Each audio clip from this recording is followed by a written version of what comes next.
This is Guardian Radio, your station for up-to-the-minute news, intelligent, interactive, and engaging conversation. 96.9 FM. The views and opinions of the hosts and guests are their own and do not necessarily reflect the position of the management and staff of Guardian Network. They say the sun and I shine for all, but in some people world you never shine at all. These roads of flames are catching a fire.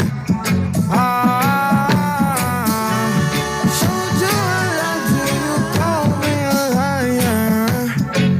Oh no, no, no, no, no. Baby, tell me where you gone, gone, gone. I've been feeling for your love so long. We can praise God in the light. Baby, if you with me, better do right. And I've been gone too long, and I'm hoping that you sing my song, my song. I've been on this road for way too long. I've been hoping that we all get along. These roads of flames are catching a fire. Showed you I loved you, you called me a liar. Give God the thanks and praises.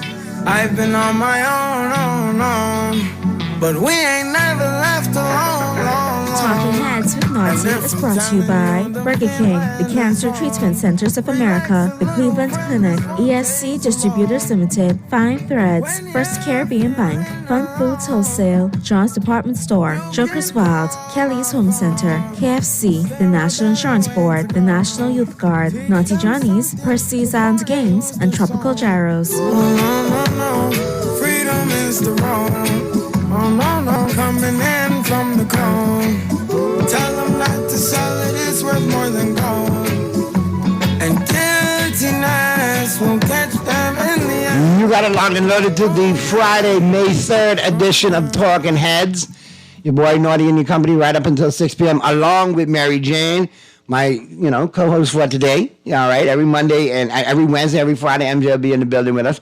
And I know she's going to chime in short order via the Zoom. You know how to chime in.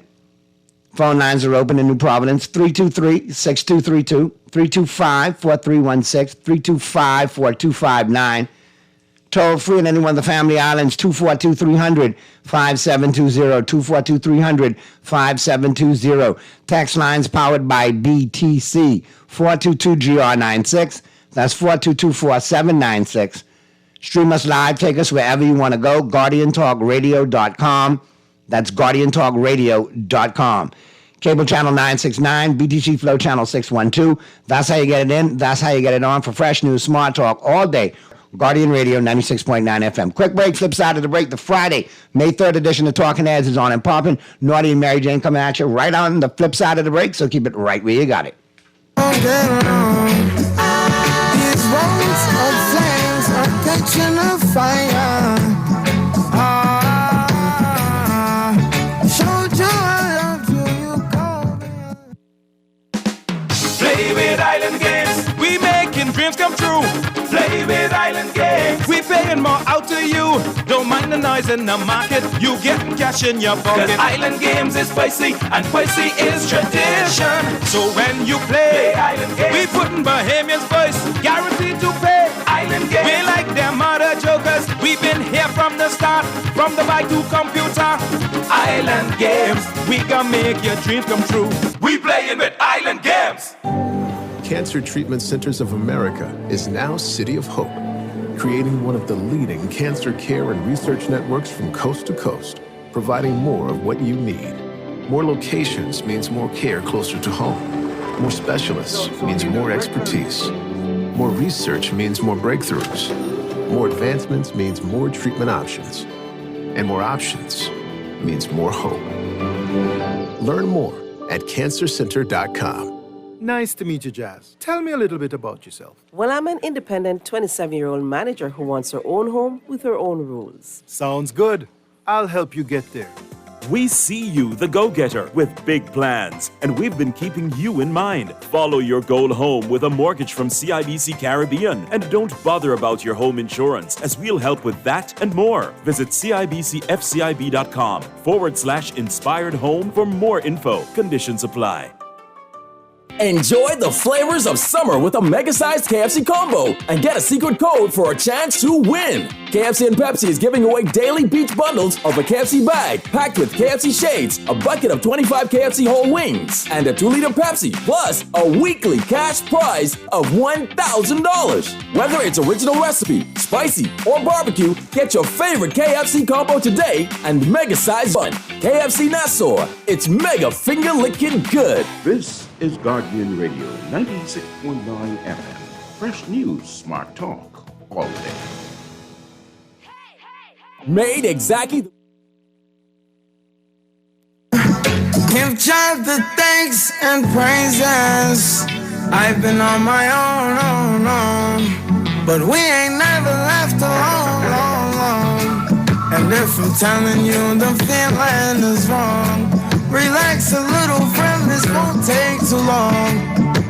And when you're Rib, I got you on the Friday, May 3rd edition of Talking Heads. Your boy Nardini Company right up until 6 p.m. along with Mary Jane. MJ, what's good, man? You got MJ time in? Hey, yes. Can you hear me? Me? I can hear you now. Can you hear me? Yes, I can hear you. How are you? Good afternoon. Good afternoon, Bahamas. Boy, big day today. We're good. I'm good. I know you good. And, you know, you're doing it via the Zoom today, which is all good. Yeah.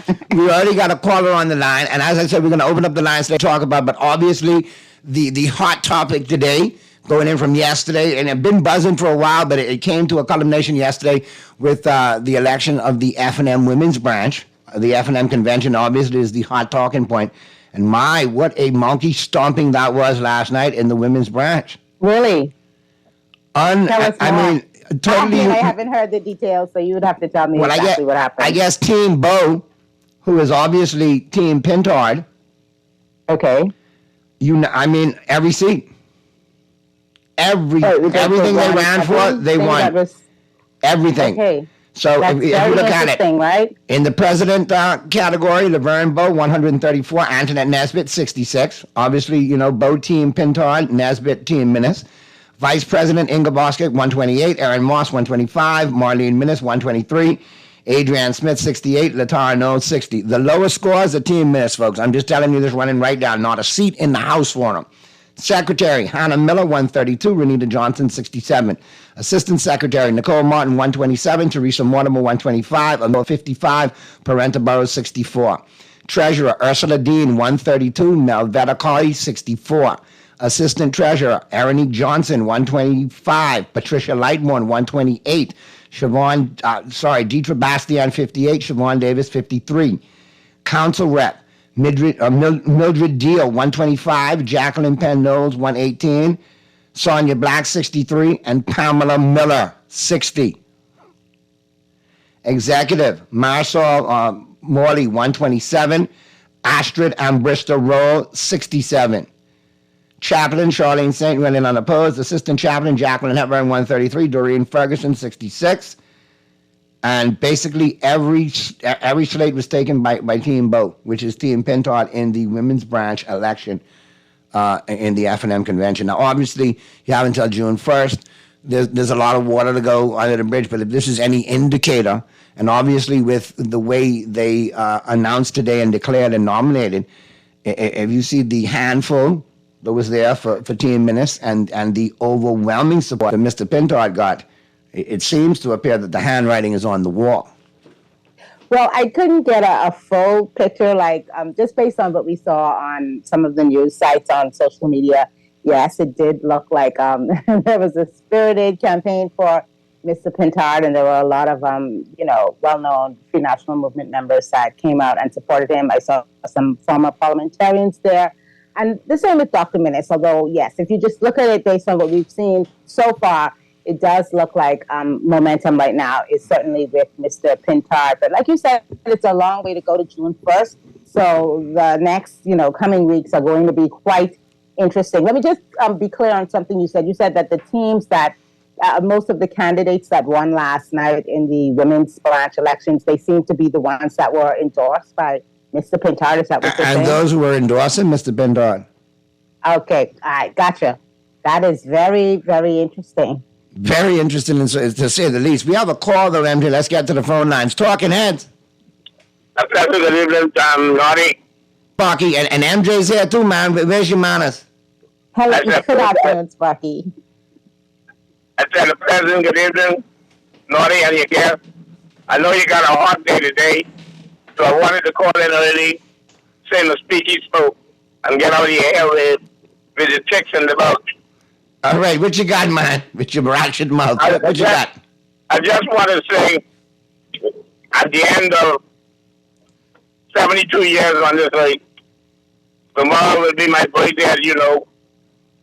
I'd like to take time out to thank the greatest people in the world, the Bahamian people, for standing up for me at many times, for kicking me in the butt sometimes, that I make mistakes and do wrong.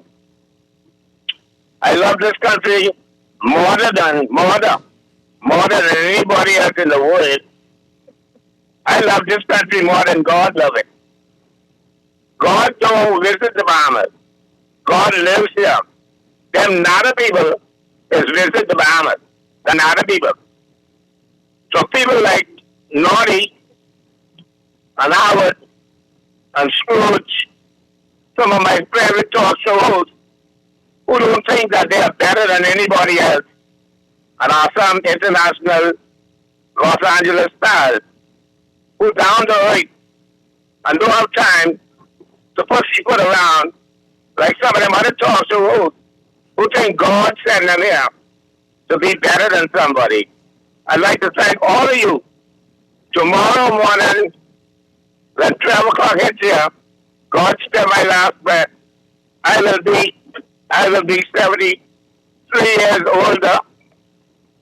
I will still be here thanking you guys and nagging you whenever I could, and rowing the F and them for trying to come back and mess with my Prime Minister. All I'm trying to just say, Naughty, I am headed now to Kendall G.S. Isaac to get my World Relay Games team. Get all your accoutrements, Sparky, but you know you behave when you carry on. Please, for God's sake, not for my sake, not for your sake, but for God's sake, have your brown ballers ahead of time and don't be like the comedy show. Don't fall out in this one. Watch all the races, all right? No, guess what? Hello? Yeah. No, guess what? I just come from a doctor yesterday doing all my international tests because, you know, this is my time to do my annual. And the doctor told me, Sparky, make that your last Guinness yesterday. All right, but me and Purdy can come take the rest off you this weekend. Make sure I have some ganap and some juju for us too, all right, Sparky? And I love you all. And I love you back, man. No Diddy, but I love you back, Sparky, all right? Anyhow, we'll talk soon, buddy. Happy birthday. All right, we got one more call, MJ. Let's get to that, and I got a couple of texts for you. But obviously, you know, we do need to talk about, this is the hot topic. This is what everybody's talking about. Talking Heads. That's so far. Talking Heads. Talking Heads. Every day to the Universal along with your Naughty. Hey, what's going on, Brayman? All right, you man. You know, I was listening to Sparky, right? You know, Sparky. But when you going to say he loves this country more than God loves it, you got to explain as he speaking of the God with the small G or the capital G. If we don't know the difference, explain it to him, please. All right, Brayman, I'll take that into account and make sure I do that next time I talk to Sparky, all right? Thank you. All right, my brother, you be safe. Enjoy your weekend, all right? So Christ, you're the same, but... Oh, and of course, Money. Yeah, go ahead, man. Boy, your wife, she does a beautiful job with you. Thank you, my brother. I know a lot of people tell me that I wouldn't be the man I am today without her. There you go. I appreciate that. All right, Brayman. All right, bless. Let's get this other call there, MJ, then we get to the text lines. Talking Heads. Hey, what you say, Naughty? How you doing? Hey, what's going on, brother? Everything good, and hi there, MJ. Hi, good afternoon. Yeah, so I just want to say this with, as far as the support for Michael Pintard, and I'm hoping, because I heard him say he called in on the show yesterday, and I don't think people know there's a Pintard that is really is a socialist component, and I don't want to call it persuasion as far as politics is concerned. And I think maybe his time is a perfect blend where his capitalist economic disposition and his socialist moral standpoint. I think maybe that's the blend that is needed to move forward. And I think Dr.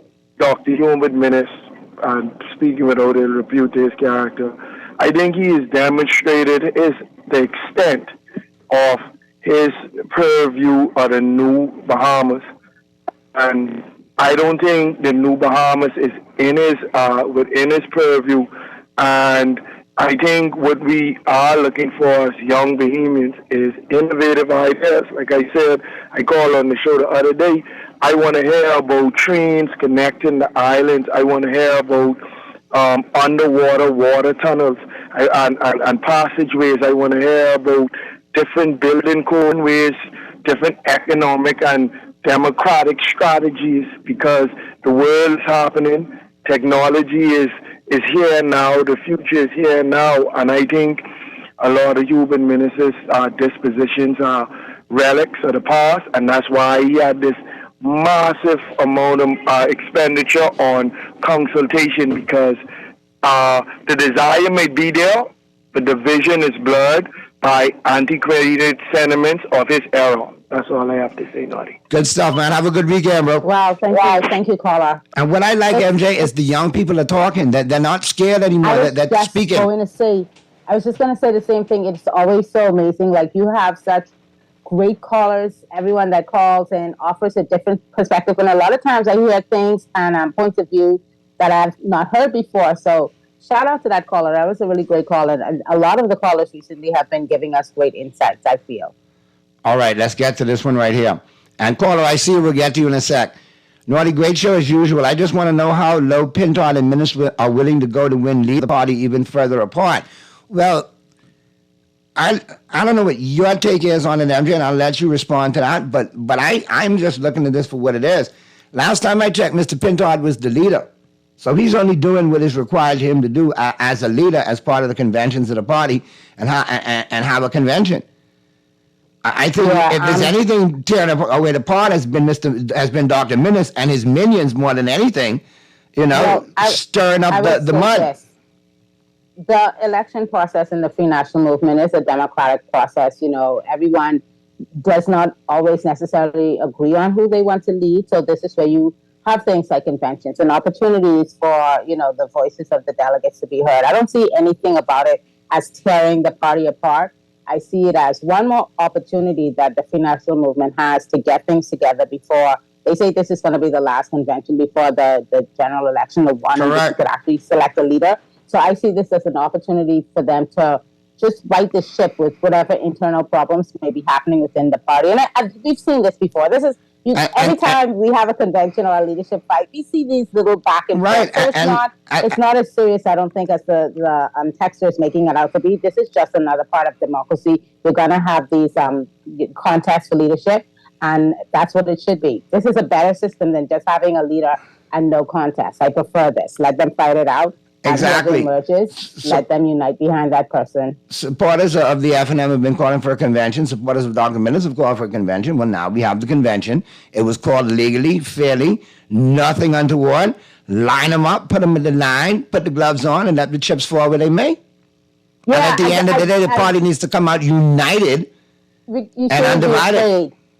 And not just the FNM in this convention, but in life in general. We should never be afraid of contests of ideas, because that's what it comes down to, right? Which direction do we think is better for the country? The FNM has to decide which leader has the vision they prefer, and there's nothing scary about that. It actually makes us stronger as a country to have these little contests of ideas. So I think that it's actually good. I don't think there's anything that's low about it at all. Let me get to this text. Naughty, excellent point. Remember now, at least the FNM has the democracy to allow multiple people to run for leader. No one was allowed to challenge for leader and certain other positions of the PLP during their convention. Well, well, I have to like cast my mind back and remember the last one. I don't quite remember how the last one went down. I felt like most positions were contested, even if, there were some long shot candidates in there. But I know there was some like chicanery involving the chairman position for sure. With Mr. Mitchell and Mr. Wilskram. That was ugly. Yeah, that was a little bit ugly. But outside of that, like I said, we shouldn't, as Bahamians, we shouldn't be afraid. As a matter of fact, that's what we should be demanding more, which is that we have, transparency and openness in the future of our country, the direction that our political leaders are going to take us. And we have more of these debates where we can contest ideas so that we get the best result for the country. So, yeah, it's good to see. Let's go to the phone lines. We got another one, MJ. Great point. Talking Heads. Hello. We don't hate you. You're just naughty. What's going on, GNN, man? I appreciate your patience, man. What you got for me today? If I tell you what's going on, naughty, you might talk it. That's what I got to do. That's my job. Okay, good. Well, I was coming from dialysis this afternoon, just to go off of it. And when I got to Sands Lane and Mulling Street, in the back of the American Embassy, I was attacked again by a couple of dogs through there. Now, naughty, the sad thing about it is, it seems like nobody in this country wants to do their job, or if you're in friends, family, and lovers, you can't get nothing done. I am disabled. Right. You understand? We have tourists. I saw tourists get run with those same dogs. Now, what kind of dogs are they, Jen? Are they pot cakes? Are they pit bulls? What are they? Wild pot cake dogs. And how many in the pack, you think? The last time I counted about five or six of them. All right. But the thing about it is, from last year, I contacted Animal Control. I spoke to Mr. Lang. He went through there. He told me he contacted the owners of the dogs. And some people told him that those dogs were wild. Right? Right. He told me to give him a week or two. I did. Come to check. He told me he turned it over to his boss, Miss Jones. From last year, Miss Jones. And to date, apparently he said he finally gets one dog. Okay, but people keep that all the excuse in the world. Now, they can't do their job. You talking about that Sears Lane? That's a little cut where you walk back over through Sears Lane, you back into to Mason by the bottom of the hill, heading up toward the water tower, right? It'll take you from Science Lane. It'll take you to the little corner on the eastern side of the Treasury building. Right in the back of where Daddy-O house used to be. Take you past the building, bada bing, bada boom. Yeah, man, I know what you're talking about. But look what they tell me, naughty. I drive a disabled vehicle, a trike. That's how I get around. Right. I am visually impaired. You know what Mr. Lang tell me? I don't know what dealing country. He tell me, man, go around these streets. And all No. Told me. But at the end of the day, listen, I got some friends who have ambulance services and deal with humane. I'll let them follow up on it and double check as well. And then I'll follow up with animal services as well. You cannot be there. Bahamians nor tourists should be subjected to that.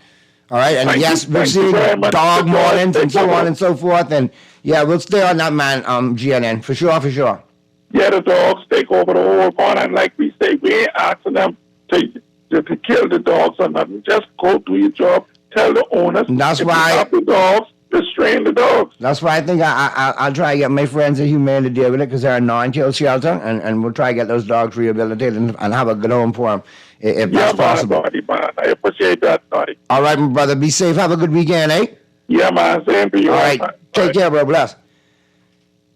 But I mean, that's something that's been going on for a while, and God forbid we haven't had more cases of it. But there's been several outbreaks of pit bulls mauling individuals in the U.S. Well, we don't have this instance. It's not pit bulls, but it's wild pot cakes, and that's not a good thing right there. Because 5 or 6 of them stick on you. That's the situation.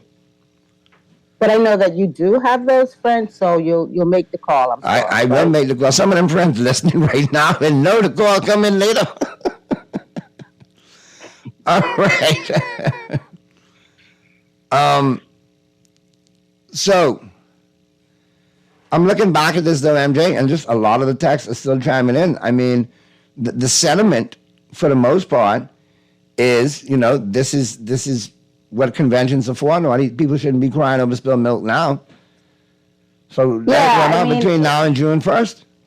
Yeah, I mean, it's something that has to happen. We wouldn't want a situation where you would just have a leader and be stuck with them, forever and ever. Amen. This is what contests are about. And anyone who thinks that having a convention or having a contest for leadership in and of itself is problematic. They're like the people that take all of the fun out of the rap beefs and stuff. They'd be like, oh, Kendrick and Drake shouldn't be battling. No, let them battle it out. Let us see who has the ideas, who has the vision, who has the skill, who that person succeed. Let me check the text lines real quick, MJ. Good day, Naughty and MJ. I saw Leslie Miller on Beyond the Headlines pulling hard for Minnis to be the FNM leader. I'm wondering why. I think I know. But if you listen to the show, you should know, because I've said it multiple times. Texter, let us know. What do you think? I mean, what is that? Well, why would he be pulling? I mean, I think they're friends, right? I think I remember him mentioning that before, that they're friends. I don't know. Yeah, and he went about the last go around for Dr. Minnis when he came under fire. But my point is, I've said this on this show multiple times.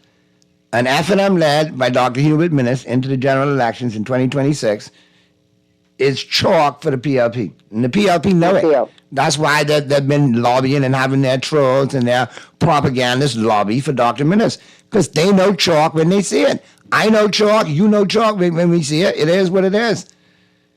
And at this stage of the game, why go through anything if you could face chalk? If you don't, if you have to face something other than chalk, now you have to answer tough. Explain your position. Now you have to show an account for all what you've done. You have to defend what you haven't done. You have to defend where you dropped the ball. They don't want none of that. They're alien to transparency and accountability. So they want chalk. That is why. Well, I will say this. It will be, when this convention is done, depending on the way that it turns out, there will be questions raised about the former prime minister's strategy, not just in this convention, but the whole 2 years since the last convention, the last leadership contest back in late 2021 after the FNM was defeated. There will be questions raised on the kinds of advice that he gets. If he wants his political career to continue in the country, if he wants to get to the highest heights again. Some of the moves by his surrogates along the way, these past 2 years, there will be questions about, the kind of advice that he got and he took, and whether or not it bears fruit, or if, the fruit is rotten simply because people just feel as though that there was never a sense of the leadership with Mr. Pintard ever since the 2021 convention. And I think that if it turns out that Mr. Pintard retains his place, a lot of people will look at it as a fatal flaw for Dr. Minnis and his surrogates to have, comported themselves in the manner that they have these past couple of years. And I'll just say that. Let me get to the text lines again real quick, MJ. And this is kind of a good one right here. Naughty, do you think moving forward, if this is an indication of how things will end up by June 2nd, do you think the FNM party can unite under Mr. Pintard moving forward, or do you think that the Minnis faction will still be undermining? So, everybody said that they plan to unite regardless. You know what I mean? So at that point, you have to put your money where your mouth is. What would be the motivation to continue on in the same manner if you're unsuccessful? I mean, what would be the motivation unless you're just, a purely divisive person? It makes absolutely no sense. A lot of parties go through this. We don't just see it here, we see it around the world. Sometimes you get a really good look at what's happening in particularly the U.S. elections, and you see a lot of different sects. But once it comes down to it, where you have the ideas of the Free National Movement versus the ideas of the Progressive Liberal Party, people go to whichever tribe they feel more comfortable with. So, yeah, will there be some people still holding on? I'm hoping that things have turned out differently internally in the Free National Movement, I'm sure. But I have a suspicion that the vast majority, if they're actual FNMs, will coalesce behind the new leadership team, or the leadership team that, retains their position. Whatever the team is going into election, that's who they will coalesce around. Naughty and MJ, what's your take on the recent additions of former DNA leader, Ms. Arinthia Komalafi, and former BDM leader, Mr. Cassius Stewart, to the F&M fold? Both have recently announced they are now members of the F&M. You want to take that first, Naughty? I think Ms. Komalafi is a brilliant woman. I think we need more women in politics. I think she offers a lot on whatever ticket she runs on. She brings a strong voice and ideas for women, especially in 2024. And as far as Mr. Stewart goes, he's always been a champion of the cause. He's not afraid to talk about issues that other people are afraid to talk about. Unfortunately, I think youthful exuberance in politics has led him to be a leader in some cases, but obviously had to toe the third-party role. Both of them, I think, exhibited good leadership and strong potential in their capacities in the third party, but I think that it's a good opportunity for him to come to the big leagues and play for one of the major teams and contribute. I think the party will benefit and the nation will benefit. They both bring great ideas to the table. I agree with you. I agree with a lot of what you just said. And I too believe that is something that we have to remember, which is that we do have a lot of young persons. Maybe they were a part of third parties before, and now they've decided to, join one of the two major parties. And when you have people that do have great ideas about politics, about the future of the country, we should never look at it like, that if they have something legitimate to bring to the table and the mechanism within these parties say, okay, yeah, we welcome you under our tent, there's something that you can contribute, then I think that that's a win for the country in general. You don't want a situation where you have these young people with such great ideas that try to, branch out on their own initially, perhaps with third parties, recognize that doesn't work, and then they're just lost to the whole process forever. No, they have great ideas. They can contribute to country building. So I applaud them for, making the decisions that they feel will further benefit the country. Here's another one that came in. Naughty and MJ, there was a large majority of heavy hitters and power brokers as Mr. Pintard nominated today. Naughty, you have to read this part in your Eastern Road voice. Oh, God. And we all saw Brent Simonet break out the checkbook. And when Brent breaks out the checkbook, the Eastern Road is in the house. We saw that? I can't believe these Texas. What do you think this is? Talk show karaoke? Okay. Naughty, do this impersonation. Do that impression. Yeah. A lot of unity behind Mr. Pintard today, if you just look at it for what it is. Yeah, I saw a couple. I saw former, I guess his last position was Minister of Health, Renford Wells, with Dr. Minister. That was to be expected. I think that was to be expected. With Mr. Pintard, there were so many others. I can't even name them all. There were so many former parliamentarians, senators, party leaders of the former chairman, and I do believe was there as well. I just think that just from the optics of the two announcements of their candidacies today, it's clear that Mr. Pintard still has the support, surely has the support, has retained the support and the confidence of a lot of persons that you would consider senior members of the party. So we'll watch how it plays out. Like we say, it's less than a month away. So this isn't going to be a long question that we have to hurt our heads about. We'll know soon enough just what direction the Free National Movement is going in. See, here we go, MJ. Naughty, bring back the Eastern Road voice and do an entire segment. If you want me to bring back the Eastern Road voice, the Dallas Cowboys got to win a Super Bowl, and I'll do a whole show in the Eastern Road voice, 2 hours. And if they play the Dolphins in the Super Bowl and win, I'll do 2 shows in the Eastern Road voice for 4 hours. Oh, gosh, no. For a Cowboys Super Bowl? Man, look here. Too much. Come on, MJ, we don't talk like that for 2 hours if the Cowboys win the Super Bowl. You know that right there. I might have to go deep into the Eastern Road. People just jinx me on a Friday, I swear. It's 4:44 p.m. And like I said, this is the topic. Nobody's mentioned any of the other things that are going on in the country. Minister notes no firm plans yet on way forward for BPL.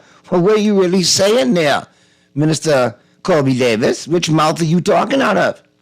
Because last week you had plans and no IRCA regulation, and now today have no firm plans yet on way forward for BPL. Yeah, I mean, we have time, I suppose. We're supposed to feel good about all this?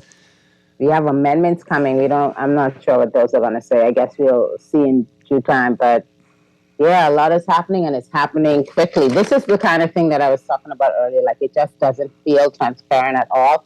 Obviously, the government has a plan or a direction that they're planning to take us in. It would be nice if they shared that with us, because a lot of Bahamians are really concerned. I mean, some of the ideas may actually be good. Remember, we discussed this with Dr. Sands, who was a guest earlier this week. We don't know.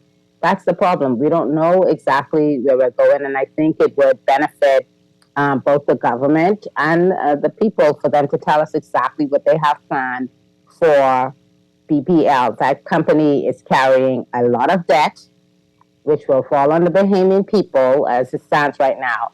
So it behooves them to remember that, they do have a public that they need to answer to and to be open and honest with. And it would be nice if they, if our elected officials could do that. I got to revert back now to the topic. Here's one off the text line. Naughty and MJ, whoever wins, I want to see them hold hands and say we are still united. That would be nice. That would be good. That would be good. I think the optics on that would be good for the Free National Movement. I think, yeah. Sing kumbaya, something like that. We are one in the spirit. We are one in the Lord. We are one. Even better. Lord bless the dad, Betty Cole looking down and smiling. She used to make us sing that in Zarbias all the time. And speaking of, boy, I tell you, everybody reached out to me today. 6 years ago, I lost Monty K for all of y'all who did remember, and I appreciate that. It's still a rough day for me, but MJ and the boys helped me get through it, and I know MJ loved other pieces too, and everybody who reached out for me today, I appreciate that. You know how close I was with my mom and my late aunt, thank God for MJ, you know what I mean? Because I tell you. And the time, it's gone by so slowly but so quickly at the same time, so yeah. But I'd be remiss if I didn't say that. I really would. And now I go into the 5 o'clock hour, we got to talk about this, MJ, and this has really got me upset. Because it's playing to a narrative that I don't want to play out in Los Angeles. But Darvin Ham has just been fired by the Los Angeles Lakers. I heard that he's gone. You want me to tell you something else that may also make you a little bit sad? Just stop. I don't know if you've heard. Oh, okay. What is it Spur and Wembanyama talk? Say it again? Are you rubbing Wembanyama and the Spurs in my face already? No, I'm not. No, it's about you and one of the players that you admire so much. Oh, God. Did you hear that Michael Irvin is out at the NFL Network? Why? What happened? Out. I don't know. They just said that his contract wasn't renewed, so... Well, I figured that would make you mad, too, so you might as well take all the bad news one time and then hopefully... I think I know where that's going with Michael. I think when Michael took the job with Skip Bayless... And Rich Eisen, remember now, ESPN didn't do right by him with that whole false allegation, sexual assault case and all of that. They didn't do right by him. Remember, they suspended him, and they kind of took the word of Marriott and so you were thinking that perhaps he was the one that decided just going to move on. When Marriott decided to hold on the tapes and Michael had to win, and they realized they were going to have to bring him back, Rich Eisen went to bat for him right away because the window was short, and they got him on the NFL Network. Okay? He's been a part and been a staple of the NFL Network, but who owns the NFL Network? ESPN. So you cannot be on ESPN and moonlight with Skip Bayless and still do Sunday football on the NFL Network. It's not going to happen. So I expect Mike to end up with FS1 somewhere, with the Fox pregame show, some way, some shape or form, or he'll end up possibly with CBS. But Mike will end on his feet. Mike's done a good job as a broadcaster. For one thing, he brings pedigree to the table. He's a multiple Super Bowl champion, one of the greatest receivers in the history of the game. And he speaks from a player's perspective. He gives good perspective. So I think Mike will be around in another way, shape, or form, just not on the NFL Network. Now, sorry, Rich, I love you, but now I have no reason to watch the NFL Network on Sunday. Oh, goodness. So what were you saying, since okay, they're good on the whole Michael thing, what were you saying about the Lakers and their coach? I know their coach is out, but, I mean, you're not the coach. We can expand on it in the 5 o'clock hour. This just leads to me now seeing that the Lakers are willing to acquiesce everything to LeBron in the twilight of his career. And now here comes probably J.J. Redick in as the coach, because, you know, he's a big supporter of LeBron. LeBron sponsors his podcast. So that would be the perfect yes man to come in and placate to LeBron. They'll probably try and draft Bronny to placate him some more. And we'll be stuck in mediocrity as we are again every year, playing in from the 10, the 9, the 8, or the 7 seed. And let's be real. Bronny's a waste of the 17th pick. He's not considered a first-round pick in this year's draft to take a spot from a kid that deserves it, to placate a prima donna, you know, like LeBron on his whims, and it's no benefit to the team in the long run. It's got me going in that direction. I told you, apart from the Kobe memorabilia and the Kobe jerseys, I will sell the rest of my Lakers stuff online, give it to charity, and start putting for a young team that I can enjoy watching every night. You know, you just kind of made my mind think about something which is really interesting when you look at players that are considered the greats and their relationship with coaches. We saw the years when Michael Jordan had Phil Jackson, the way that relationship was and the way they both rose. Like, they both came out of that relationship with more esteem, more credit. We saw the relationship with Phil, then with Shaq and Kobe. And when it came down to it, I guess Kobe was his choice. But we saw that they both came out of that relationship, Kobe and Phil, you know, with their stock rising even higher. Has LeBron had any coach that he's brought up, that he's taken to that level? Because I know even in his last days with Miami, it was a situation where he was like... It was with Spoelstra, and I think... The disrespect between them was there. And I think he was them with Tyronn Lue, too. Yeah, no, well, we know about Lue. We also know about, what was his name, Mike Brown, the one in Cleveland, that he got fired. The first one he got fired. What was his name again, Mike Brown, right. So we know that relationship. Does he have any good relationships with any of his former coaches? I don't know. And I don't know what it says about him. I know it says something about him. I'm not sure what. I know what it says. I just can't say it on radio. Let's get back to the text lines, MJ. But we'll pick this up in the 5 o'clock hour. But let's talk about back to the topic. Naughty Dr. Miss needs to sit small. He needs to continue being a doctor. Politics is not for him. Wow. I mean, at one moment in time, it was for him. He's a former prime minister, and I think that, you know, there is a level of respect that we should have for Dr. Minnis because of the fact that he has served his country at the highest office, you know, elected office in the land. So that's something to be proud of. But the texter does raise a point, and I think the caller earlier that talked about times and seasons also raised a really good point. You know, life, things change. And what may be good in one time is not necessarily the choice or the preferred choice in a future season. So I like to thank our former politicians for the work that they've done. Kudos to the ones who know when to get out of the game while they still, you know, them, and not just like slog around for years, taking up space and not helping to move the country forward. Props to them for the. Well, that reminds me of a certain few politicians, but I'll call no names. You have to know when to say, well, yeah, this is a season for maybe more, you know, young and dynamic persons to take over and lead the country where it needs to go. Hey, Naughty, any word on the port and the bill the government looking to get paid? They need that little thing, you know. No, I know it went to arbitration, and or it's heading toward arbitration. The lawyers are still negotiating. I was reading something earlier in the paper. I don't want to call the wrong lawyer's name. I know for sure. I think they were from the Cafarata firm out of Freeport.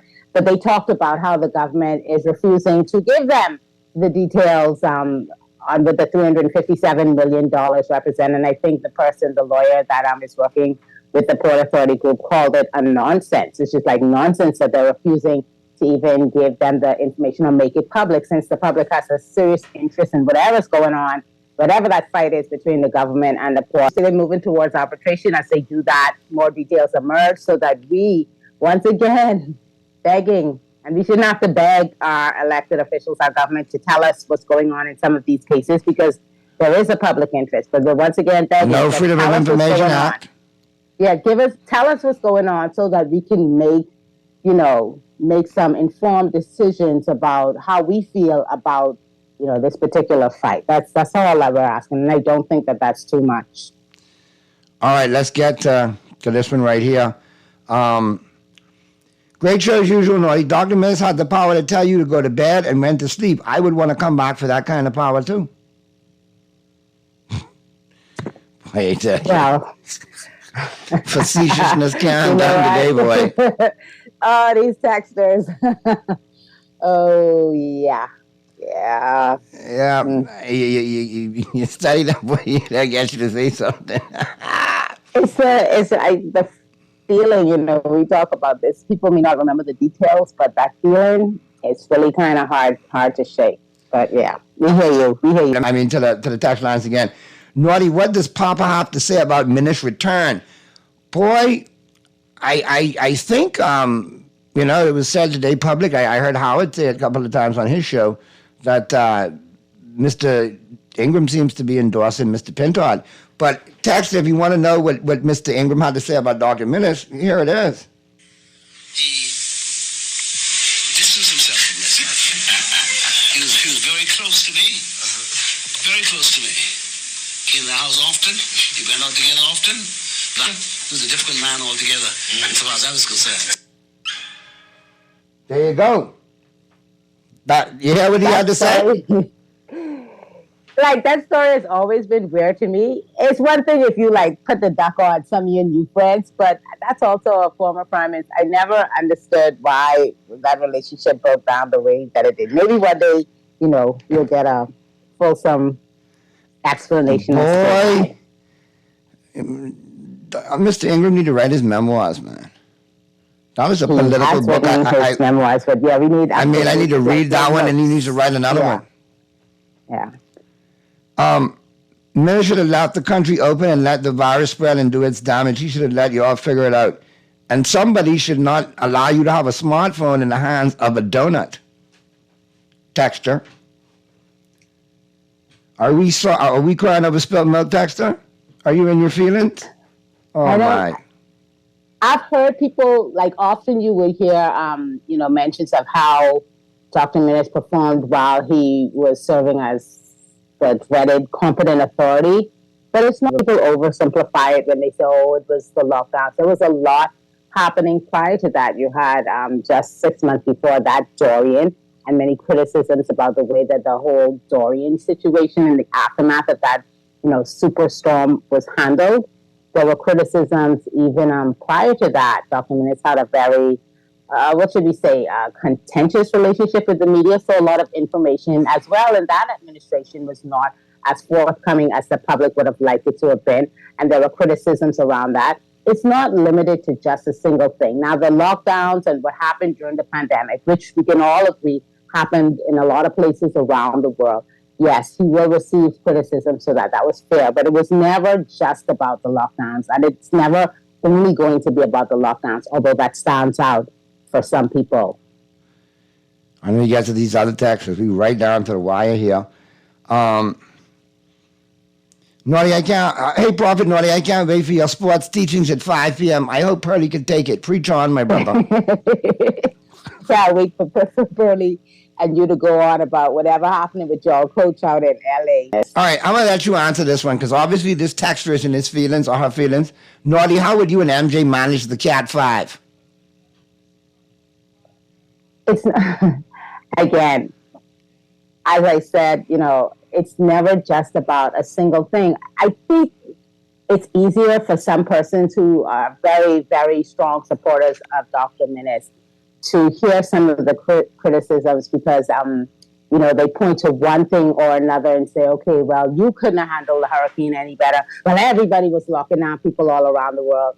Yes, we do understand these things. And maybe if they happened in isolation, if it was the one thing, then a lot of people would not have felt a particular way. But you have to understand that there were a culmination of things that drove people to the opinion that some of these disasters, natural disasters, no fault of Dr. Minnish himself, some of the things, the way they were handled, the aftermath of them, was not the preferred way a lot of Bahamians felt that they should have or could have been handled. you know, when you take a position, such a high position, prime minister, and then, you know, he wasn't just prime minister during, for example, the pandemic. He was elevated into something almost like a king. He became the competent authority. Some would call it the incompetent authority. When you take on those kinds, that's for the sake of the way some people look at this. There were other places where you had this kind of authority, but it was never a single person. Some countries elected to have something like a board that managed the aftermath of the pandemic and throughout the pandemic for their citizens. So it's not just the one thing. I know it brings some people comfort to say, oh, well, you couldn't do nothing better in Dorian, or, oh, you couldn't do nothing better. No, perhaps. But one thing we know for sure is that the majority of Bahamians that voted felt like what we did receive in the aftermath of those events was not up to snuff. And so the Free National Movement was voted out. How I would have handled it, Texter, I would have listened. I would have listened more and gave out dictatorial, directives less. And I'd have taken in from all sides of the political divide. I would have engaged Mr. Davis, who was the opposition leader at the time, because at the end of the day, if you're dealing with the Cat 5, you want the best way to deal with it. I wouldn't have been so pig-headed. I would have welcomed the advice of Mr. Ingram and Mr. Christie, who were both former prime ministers, who could offer sage advice. Now you see the picture that people, and those suggestions. So I would have done that from the break, Texter.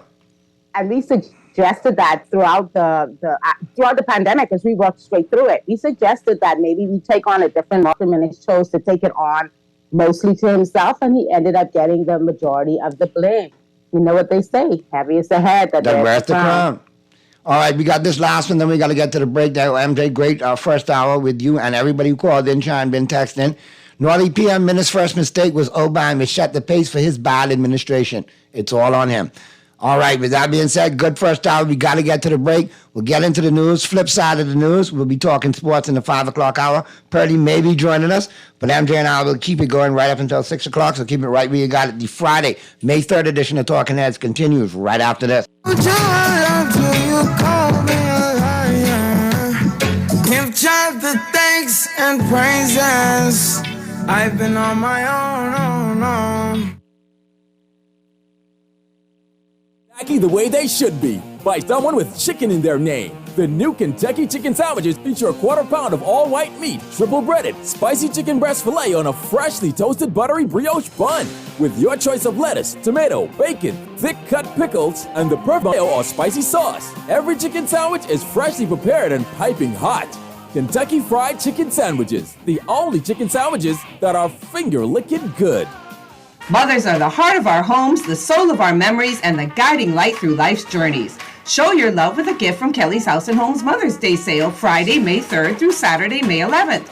Enjoy 20% off selected dinnerware, glassware, luggage, silk flowers, and picture frames, except on net items.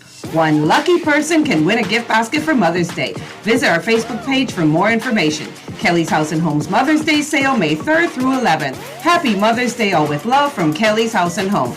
John Shoes and Accessories is your one-stop shop for all your footwear needs. You will find what you're looking for among the growing collection of classic and trendy styles with new arrivals every week. John's covers the whole family and has great prices, helpful and friendly customer service. Your experience shopping with us will be time well spent. Shop with us online at www.johnshoes.com. John's also now carries small home appliances, so come on into John's, located on Rosetta Street in Palmdale and Carmichael Road West. John's, we put fashion at your feet.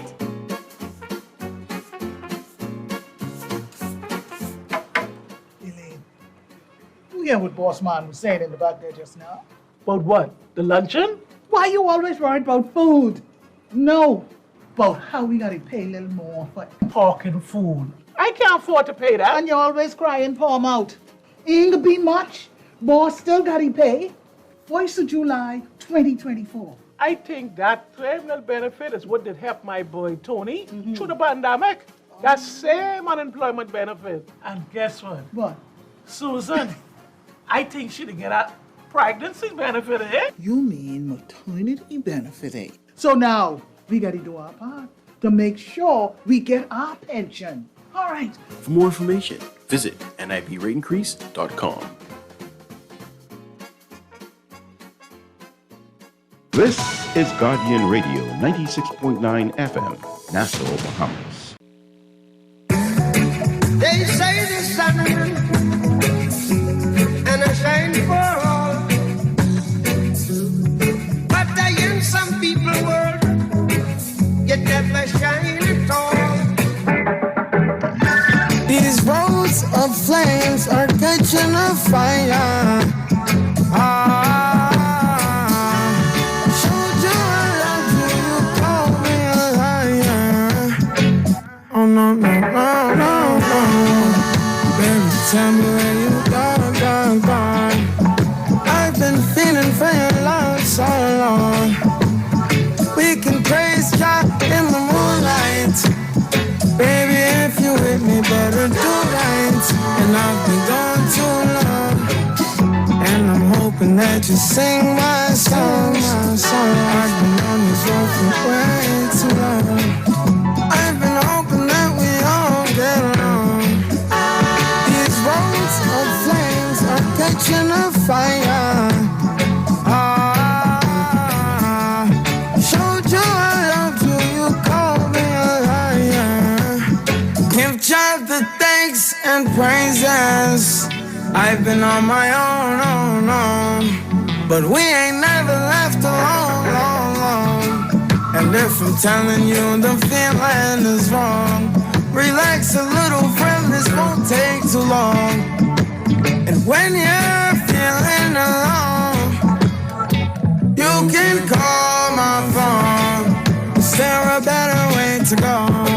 Teach them something before they lose their soul.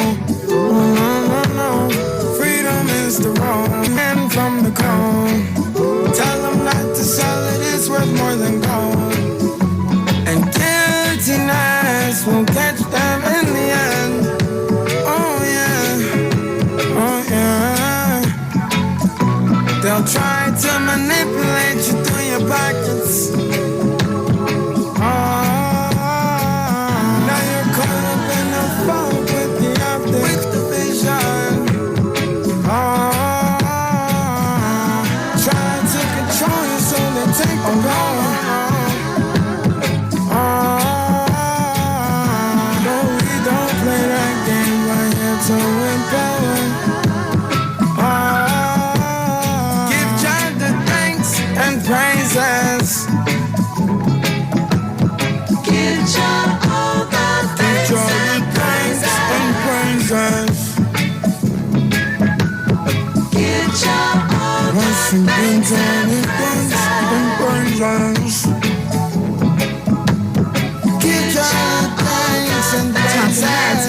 Is brought to you by Burger King, the Cancer Treatment Centers of America, the Cleveland Clinic, ESC Distributors Limited, Fine Threads, First Caribbean Bank, Bill, John's Department Store, Joker's Wild, Kelly's Home Center, KFC, the National Insurance Board, the National Youth Guard, Naughty Johnny's, Percy's Island Games, and Tropical Gyros.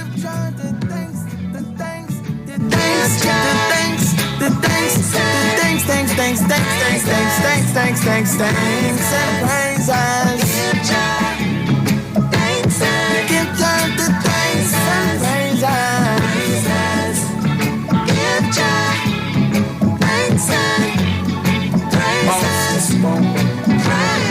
praises. Give God thanks and praises. Give Him the thanks and the praises.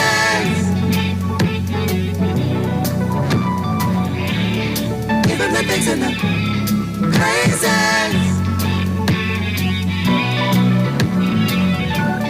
Give Him the thanks and the praises.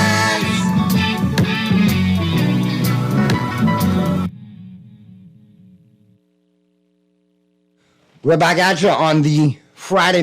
We're into the 5 o'clock hour, so you know we about to talk sports. But real quick, Pearlie will be chiming in. But I think the Dodgers might have played early, or he might be preparing for a Dodger game. I think he got the new air fryer. MJ, I know you're going to hang out with me for a couple minutes before you got to go. We got a couple of calls here. Let's get to them real quick. Talking Heads. Brother Naughty. Hey, what's going on, Prophet? Man, it's good to hear your voice. Good to hear you too, man. Yes, hi, Pearlie, and your guest. Pearlie's not here, but MJ's with us today.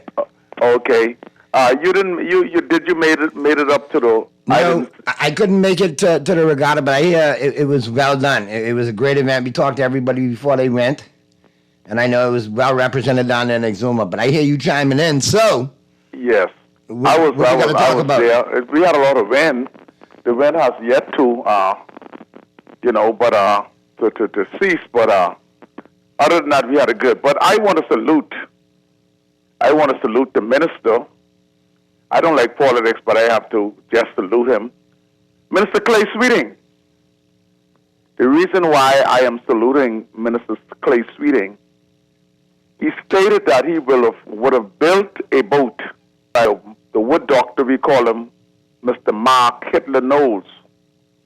But really what baffled me, Brother Naughty, the minister have a right to spread his shoulder. The first minister that built a boat and bring a young crew, 12, 14, I think the age, and they beat up on all those old men who've been sailing for years. I refuse to call some names because I don't want to get in trouble, but they hear me. Even Chucky, I can call Chucky. He beat up on Chucky, Fly, all of your boys from Black Point. 2 little girls, I think the age of 12, 14, and the captain about that same age, and they beat up on Fly, Chucky, and all those old Nobby get beat up on, and they're listening, and I want them to tell the truth, that those students retired some of those old men. So the public needs to know that. So I salute you, Minister, on your first craft, the first time the boat sailed, and the first time in Georgetown, and they was victorious. All right, Prophet, I appreciate you chiming in and bringing me that update. Yes. And I see your Dolphins did some good drafting, so I know we can hear from you in football season in a couple of weeks. Yes, sir. I am semi-Dolphin. I am a Dolphin. But you love some Patrick Mahomes. That's your boy. I love Patrick Mahomes. And I also love Purdy. I love, am I calling it right, Purdy? Eh? Yeah, Purdy. Not Purdy. I just love the game, you know. And thank God that the Lakers is out. Now, I hope if we can get LeBron out, that'll even be better for the Lakers. Yes, I think we need to ship him back. Where we get him from anyway? Where did we get him from? I can't say on radio. No, I'm asking where. I mean, send him back to Cleveland via Miami, via Cleveland. Yeah, he's a talented boy, but I don't know. It's something about Kobe, the legacy that Kobe leave, and then you also have Magic Johnson, Kareem, etc. You got it.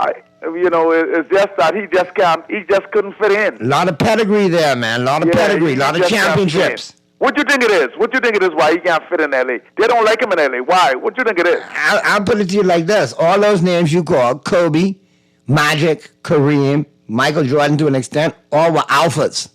LeBron's a beta. That's the problem. They were what? Alpha? Alphas. LeBron's a beta. Oh, say it again, alpha. Alpha dogs. They were alpha males. LeBron's a beta. Say it again, the Lionheart. There you go. I can leave it the just Lionheart, like that. Kobe Bryant. There you go. To this other call, Prophet. Have a great weekend, man. Be safe. Talking Heads. Talking Heads. Turn your radio down for me, man. We got you now? Hey. Hey, what's happening? Where's it, Naughty? Hey, what's going on, Skillaboo? Boy, listen to me. Boy, Skilla, don't say nothing. No. Man, no. Stop, Skilla. You need to open by saying, Naughty Damas, you told me so. And then progress with your conversation. And the thing about it, okay, Monday, I had to go to a prayer meeting, right? And Tuesday, time as I reach home, you all was like wine and dine. Yesterday, I didn't even been able to catch you all. And today, I made it my business that when I come home, and I don't like calling early, right? I gotta call in early, because look like waiting on that time, for like even by Pearlie here now, I would like if Pearlie was here. But Naughty, on a positive note, right? You did say that we can get beat. I agree with that, and I accept that. But let me ask you something now. On a positive note now, I want all us to be, baseball players, right? Right. Do you think right now Lakers was the Lego LeBron, right? Uh-huh. If they Lego LeBron, Mm-hmm. where you think we will end up next year, God's willing? I mean, again, back to All right. 2026 and all. Nah, let me break it. Let me break it down to you. In the 6 years LeBron's been in LA, we have not qualified for the playoffs twice. We've gone to the play-in round, either 10th, 9th, 8th or 7th seed. We lost once as a 10th seed or 9th seed, didn't even make it. We played in from a 9th seed position and made it to the Western Conference Finals last year. Played in from an 8th seed this year and got eliminated in the first round. So we've had one championship in 6 years. I'm saying you get rid of LeBron. The money that you're going to put into LeBron could give you 2 or 3 quality, maybe 4 quality free agents to go with AD, Reeves, Hachimura. You do something with Dito, get rid of him, make some more space. You could build around that younger squad, that younger core, and AD, and do the same thing. Qualify for the 10th, the 9th, the 8th, or the 7th seed in the West, and go that playoff route. That we could get the same results. Or if you wanted to get rid of AD and LeBron, and you blow it all up, put a page out of Oklahoma City's book, get some draft picks for AD, you got free agent money, you rebuild that way with the younger squad, and you could still play. Okay. For the 10th, the 9th, the 8th, or the 7th. Now watch this. I want to share. One point before you give me your point. Gone are the days where Dr. Jerry Buss and Jerry West used to make those blockbuster trades, free agency moves, and maintain quality pieces. Jeannie ain't cut out for it. As much as she used to be up under her dad, to see how she's catering and letting this franchise go, how Clutch Sports says it does, it's not going to happen that way. So the best way to do it is the rebuild route and play in from 10, 9, 8, or 7 until we could get it together. Just thought. I would like to agree with you on that, but you hear what you was telling Dr. Pete when you was telling him about the type of quality leaders the Lakers had. You had Kobe, you had Kareem, you had Magic, right? Right. Quality. He had Shaq to a point there, too, when he was there. Huh? Right. Shaq it was there, Shaq, too, as a big right, leader when he was Shaq, there. Right. Then you had Bill, what do you name? Bill Chamberlain. Mm-hmm. But I want to show you something. Watch the trend in what's happening even now with Jeannie Buss there. All she's trying to do is follow in the footsteps of her daddy. Who is the number one? Watch this now. Number one. And don't be biased on this. Let's be real. Who is the number one player in the league right now, today? What? Is a pure champion. What player in the league today is a pure champion? Well, it ain't LeBron. Not with 6 losses in the finals. Hold on. We ain't talking about those 6 losses in the finals. No, you asked me. No, Skiller. You can't. No, Skiller, stop. Go on. If you ask me what champion is, a champion would be predicated by somebody who has won more than they have lost at the highest stage. Agreed? You're saying LeBron Lewis? Listen, I love Jerry West to pieces. Zeke from Cabin Creek, one of the greatest shooters ever in the history of the league, if not the best. But Jerry West can't be considered no champion at 1-9 in the finals. Can't be in the GOAT conversation at 1-9 in the finals. Hold on. You say LeBron Lewis 6 champions? 6. In the finals? 6 finals he's lost. He lost 6 finals, okay. 6. And won 4. He won 4. Yeah, thank God for the bubble championship. If not, he was 3-6 in 9 appearances. Okay. Magic was 5-4 in 9 appearances. Kobe was 5-2 in 7 appearances. Duncan was 5-2 in 7 appearances. Jordan was 6-0. Kareem was 1, 2, 3, 4, 5. He's something like 5-3, 6-3 in 9 appearances. So all of them have more wins than they have losses. Right, now watch this. LeBron get more games in the championship, according to what you just said, done all of them. Hold on, but like all of them are 10. Yeah, but listen, not all of them had 10, but all of them did way more in less opportunities than LeBron in the championship. So if you got, hold on, Skilla. You go 10 times and you win 4, you operating at 40%. You go 7 times and you win 5, that's more than 40%. You go 9 times and you win 5, that's more than 40%. You go 9 times and you win 6, that's more than 40%. So look at his winning percentage in the finals. He's a loser in the finals. Okay. I'd agree with you that he loses more than he wins. Now remember what they said about Jordan. He denied people championships. And look how many greats he denied championships. You know what they say about LeBron? He allows people championships. Look how many people beat LeBron and won championships off LeBron. Nowitzki. Nowitzki beat him in Miami and got 1 off him. Steph got 2 off him. Who else? He's lost 6 times. Look how many people beat him in the finals. Right, okay. Right, but so I can't call him a champion. I mean, off the court, he's a champion, undisputed. On the court, he's got issues. No, but we're not talking off the court. You talking on the court. No, on the court, I get. He's a champion, too. No, on the court, champion what? Do you know? Okay, watch that. How can he be? How can you call him a player? Name one player in the league right now, including Joker and all them other rest who win all them MVP. Name one of them in this season right here with gone. What averaged more points in LeBron in the fourth quarter?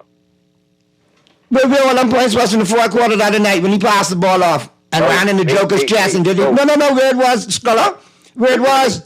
Listen to what I'm saying to you. Name one player in the league right now today what averaged more points than LeBron in the fourth quarter. Maybe none, but LeBron ain't playing and some of them still playing. So what's your point? Now, let me show you something then. You talking about the game where they lost the other day. You know why they lost that game? Why? And plenty of people know what I said. Why? Because of Anthony Davis. Of course, that's what most LeBron fans will say when they lose. No, watch that. LeBron scored 30. He did his part. But what he did in the fourth quarter? But hold on, what did he do in the fourth quarter? Listen to that. He disappeared in the fourth quarter. You just contradicted yourself by saying he's money in the fourth, but he was non-existent in the fourth. He wasn't there, Skilla. Listen to this. Watch this. In the 5 games they play, right? Do you know Anthony Davis was scoring over 25 points in all them games? For the last game, he only scored 17 points. Okay. And they get beat by 2. So if he did score 20 points, all right. But the reason for that, I come to find out, he had a thing on his shoulder. He had a shoulder problem in that game. Yeah, but his shoulders was stinging me. That's why he wasn't as aggressive as he was on the offensive end and even on the defensive end. But I just saying, Naughty, it's always in all games, it's always one player on the court. What could cost you to win? And what could cost you? Right, like in Game 3 when LeBron had that wide open 3 and chooched it up so early and bricked it, right? But they say no. I don't hate no. But see, you got to keep it real. You got to keep it real. Then go watch it. Go watch it and see, because you can't be calling and saying AD did this when LeBron didn't do some things himself, my brother. No, but they said that he had to shoot that because the clock was running down on him. Let's veer back to what it is. Anyhow, who said the Lakers was going in 5? This guy. What I'm trying to show you is, you watch the game with the Knicks and Sixers? Yeah. Okay, you watch game. I think that was game 5. Yeah. When 8 with 30 seconds left on the clock. He's up by 8. You see what happened in that game? You see who threw away that game? Brunson. Yeah. Every time he hold the ball to go down, he either turn over or he either fall down. And I try. But then let me ask you this question, Skilla. Since you're my boy and we talking who throw away a game, right? Yeah. And you know basketball, right? Mm-hmm. If you don't have a timeout to bring the ball in at the half, and you got 4 seconds to get the ball up the court, and I know you're a veteran basketball player, where does the ball need to go in order to get a good shot up the court?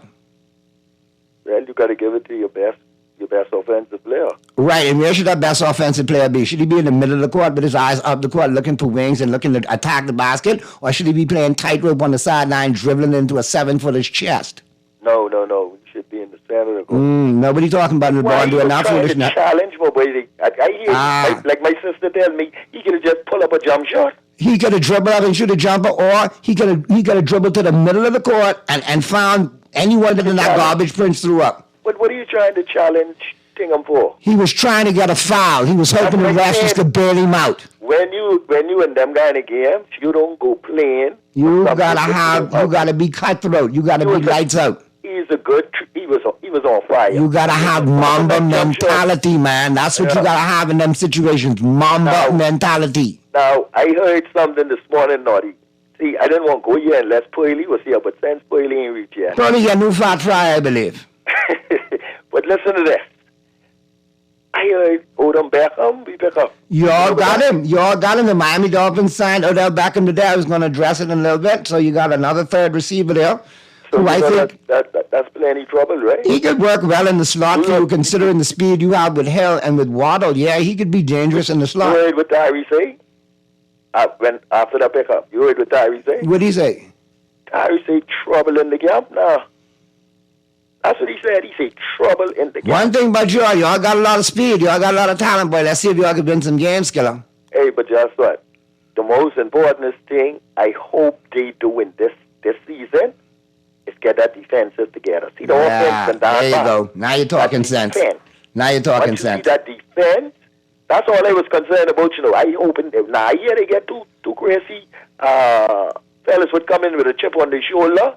The defense. That's nice pieces. Let's just see what the Dolphins could do with it, Skiller. Yeah, but I gotta get to this other call, man. I want you to have a good weekend, brother. Be safe. We'll talk Monday. I can tune in and listen to you. All right, man. Be safe. Bless up, bro.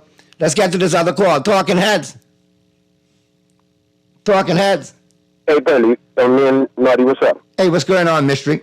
Well, that Skiller could cry, but mother what the sick, man? Wow. Man, sound like someone knock all the wind out of him.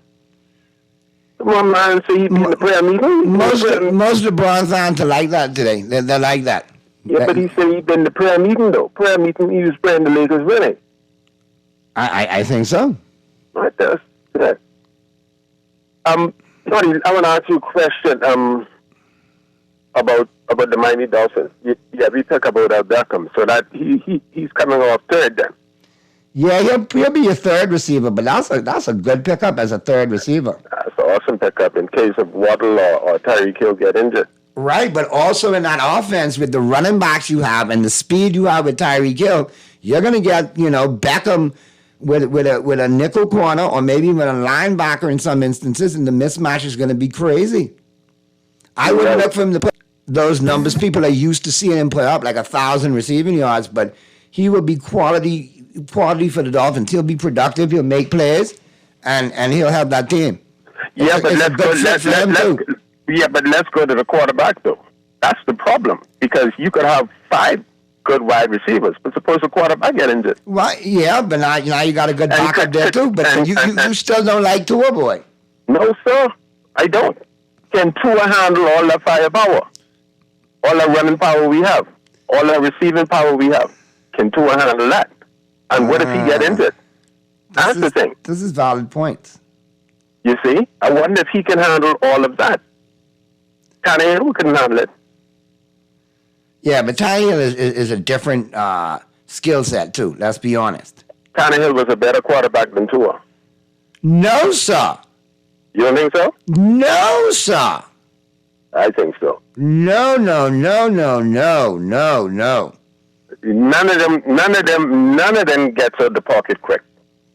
No, that's between the two of them. But I still like Tua over Tannehill, bro. Okay, MJ have any political background? I don't know if we got MJ or if she stepped away for a second. I know she was. We still got MJ? MJ. She may be chiming in. We might have dropped her. We'll get her right back on. But go right ahead. What's the question?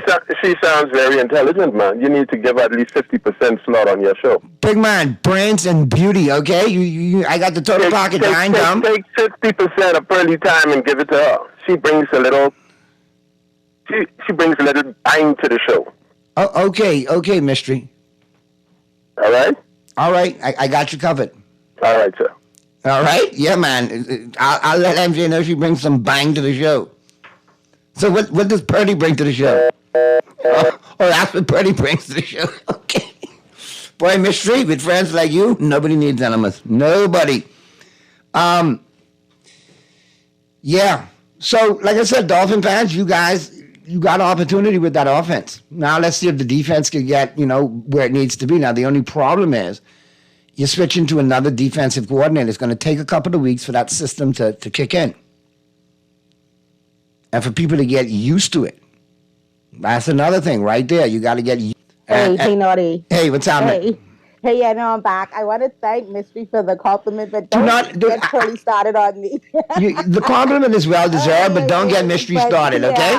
Oh, goodness. No, I love listening to you and Pearly, and I think particularly with this sports hour that you have, it's so cool to listen to all of your callers because they have so much knowledge about the teams, particularly that they pull for. It's always fun to listen to them.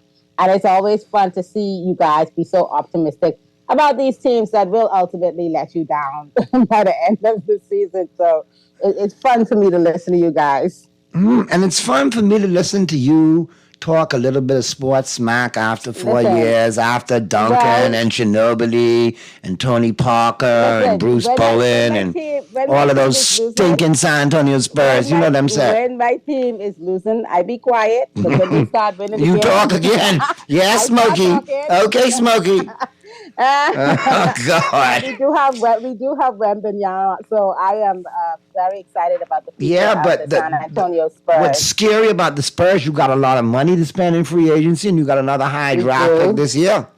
Now, we don't have coaching factor. That's something that's weighing on my mind about where we're going to go because we've been so spoiled having Popovich for so many years guide that franchise, lead that franchise, put his stamp on that franchise, which if you're ever a really big fan of a team, is good to see, like when you have a coach that could have the longevity, that's not threatened in his position, that's not, always at the whims of the star players to get fired and you could actually build something.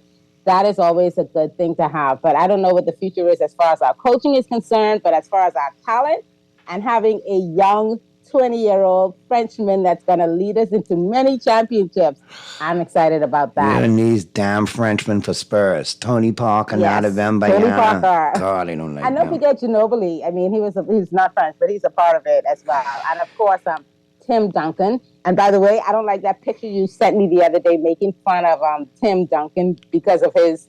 Do you see how he looks with his dreadlocks and all of that? He looks like a character from SpongeBob.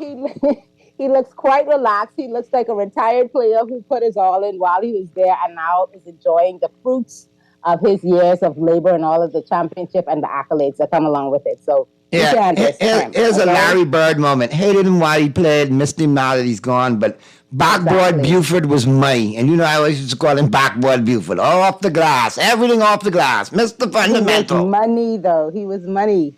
And that's what I loved about those years. But coincidentally, covered a lot of the Lakers years and a lot of LeBron's early years. So I heard a funny story about Duncan from DeMarcus Cousins the other day on the podcast with Steven Jackson and Matt Barnes. What's the name of that podcast? Can't remember it right now. Slipped my mind. All the Smoke, I think it is. Yeah.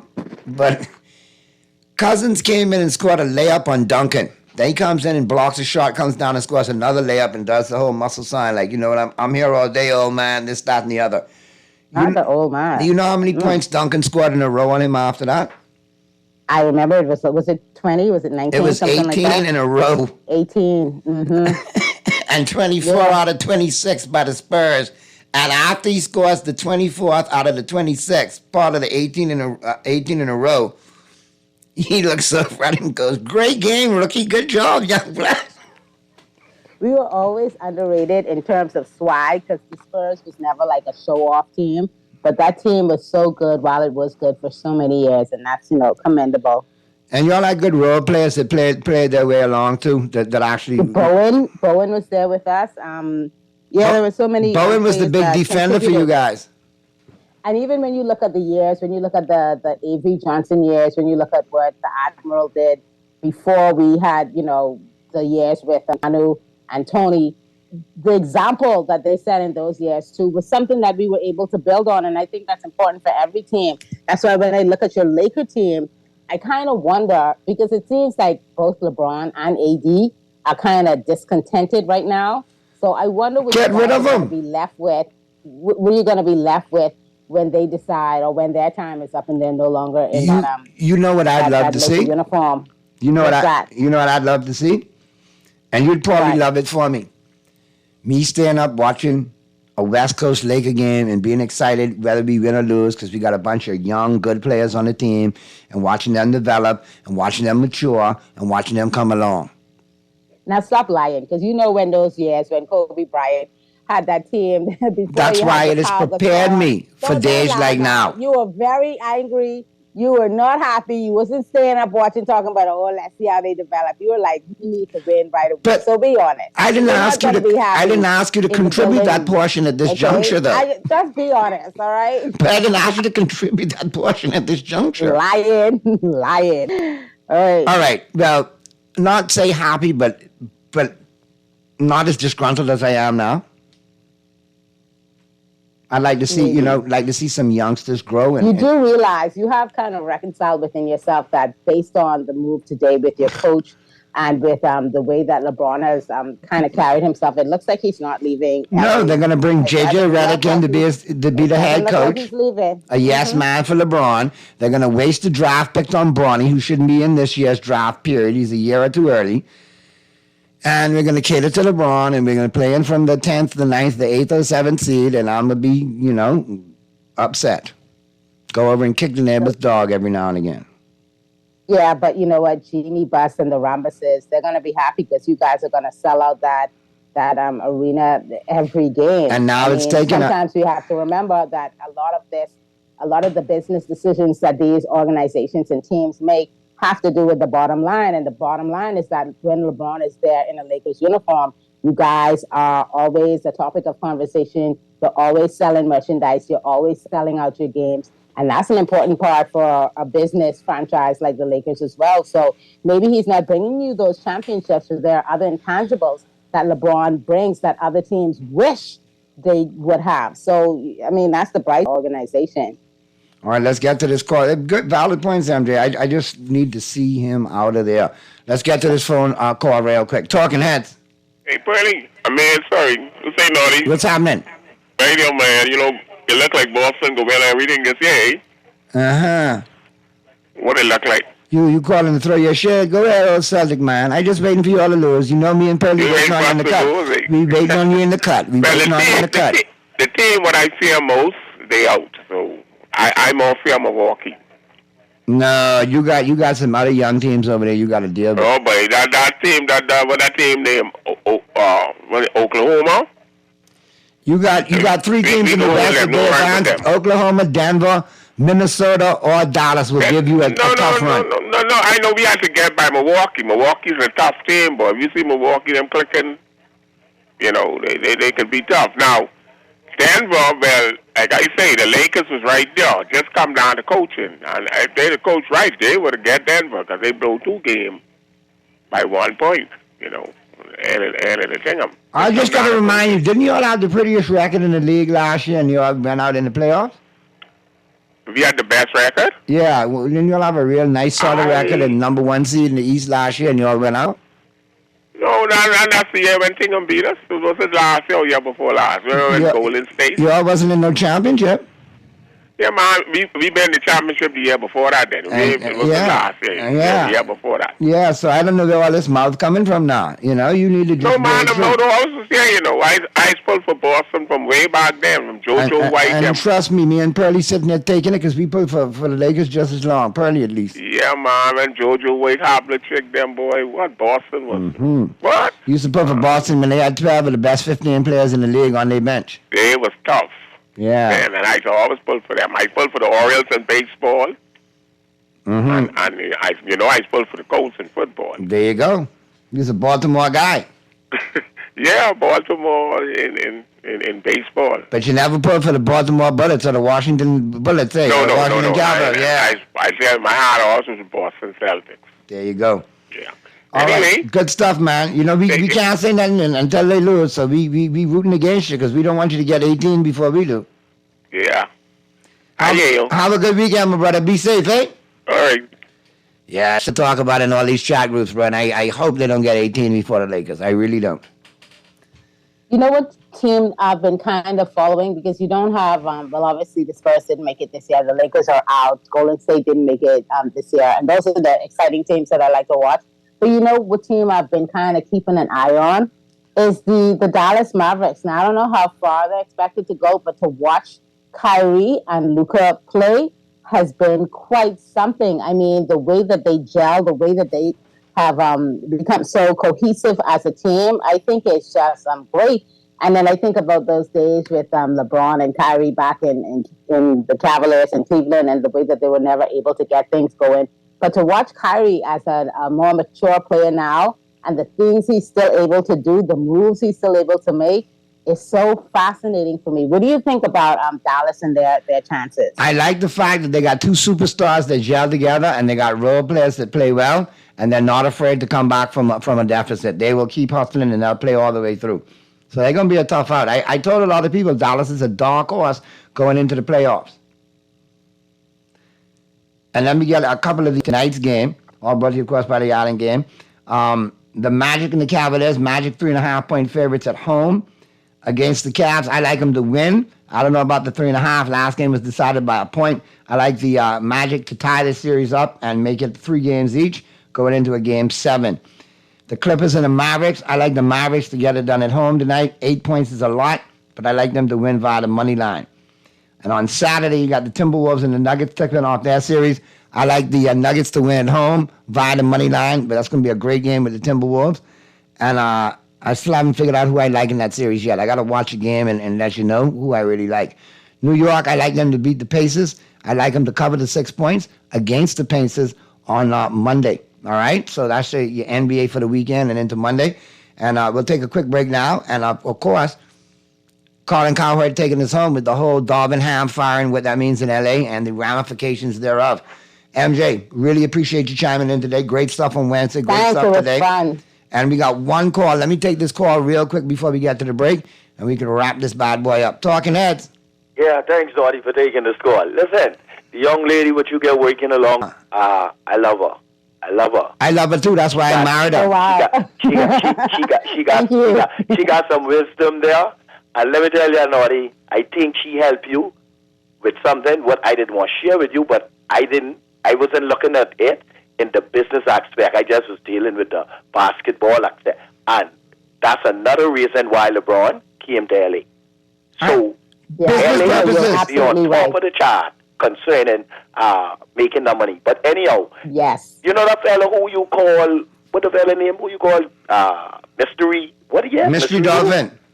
Who was talking about Skeleton Cry? That the fellow, he's a Heat. Yeah, he's a Heat and he's a Dolphin. He's the one who still got to come take a picture in a Dolphin jersey from 2 years ago. Listen to me.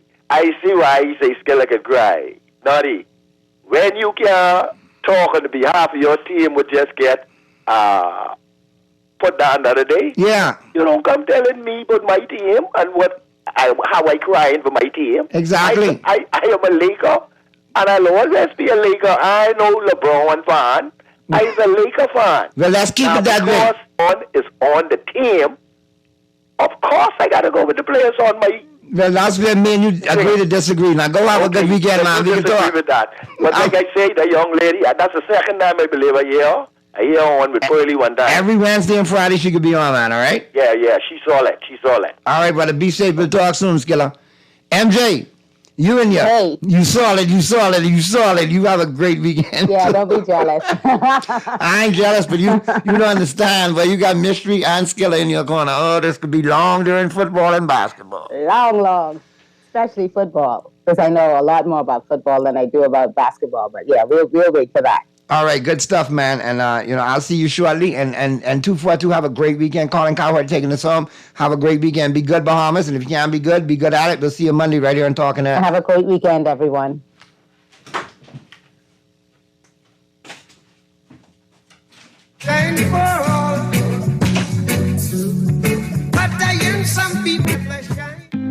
John's Careware is the leading store for medical wear. John's Careware is fully stocked with scrub sets and separates by Healing Hands, Cherokee, Skechers, Dickies, Medical, and Adar Medical in sizes extra small to 5X. John's Careware also carries a full line of slip-resistant shoes by Nursemates and Clogs, and stockings and socks for those long days on your feet. Thank you to all the healthcare workers who have seen us through these difficult times. John's Careware's friendly and helpful staff is happy to serve you at both Rosetta Street and Carmichael Road locations.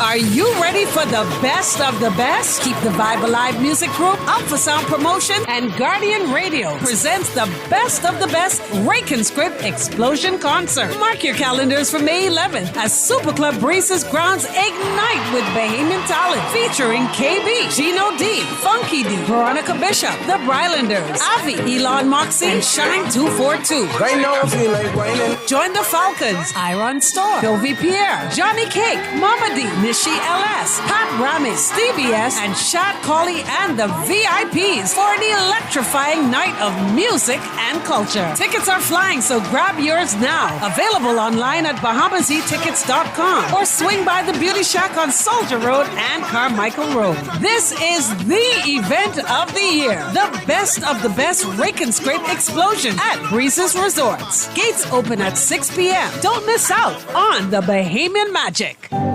Cancer Treatment Centers of America is now City of Hope, creating one of the leading cancer care and research networks from coast to coast, providing more of what you need. More locations means more care closer to home.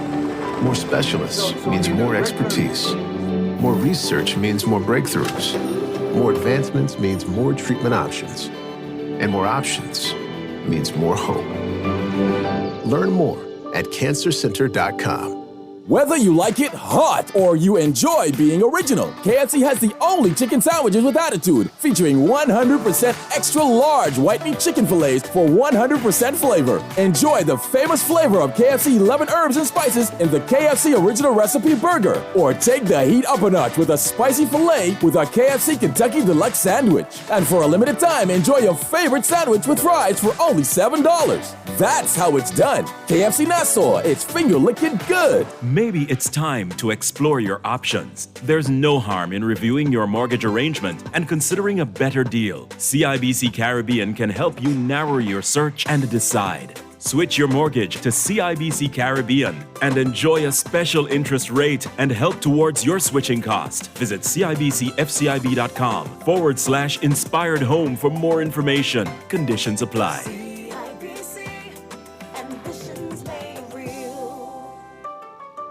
John Shoes and Accessories is your one-stop shop for all your footwear needs. You will find what you're looking for among the growing collection of classic and trendy styles with new arrivals every week. John's covers the whole family and has great prices, helpful and friendly customer service. Your experience shopping with us will be time well spent. Shop with us online at www.johnshoes.com. John's also now carries small home appliances, so come on into John's, located on Rosetta Street in Palmdale and Carmichael Road West. John's, we put fashion at your feet. Living with a neurological condition shouldn't define you. At Cleveland Clinic in Florida, we do whatever it takes to make life better today while discovering new treatments for a brighter tomorrow. From epilepsy management to specialized spine care and brain tumor surgery, we're delivering world-class neurology care for the day-to-day, for the days you live for every care in the world. Visit clevelandclinicflorida.org/Caribbean. Play with Island Games, we making dreams come true. Play with Island Games, we paying more out to you. Don't mind the noise in the market, you getting cash in your pocket. 'Cause Island Games is spicy, and spicy is tradition. So when you play Island Games, we putting Bahamians first, guaranteed to pay. Island Games, we like them other jokers, we've been here from the start, from the bike to computer. Island Games, we gonna make your dreams come true.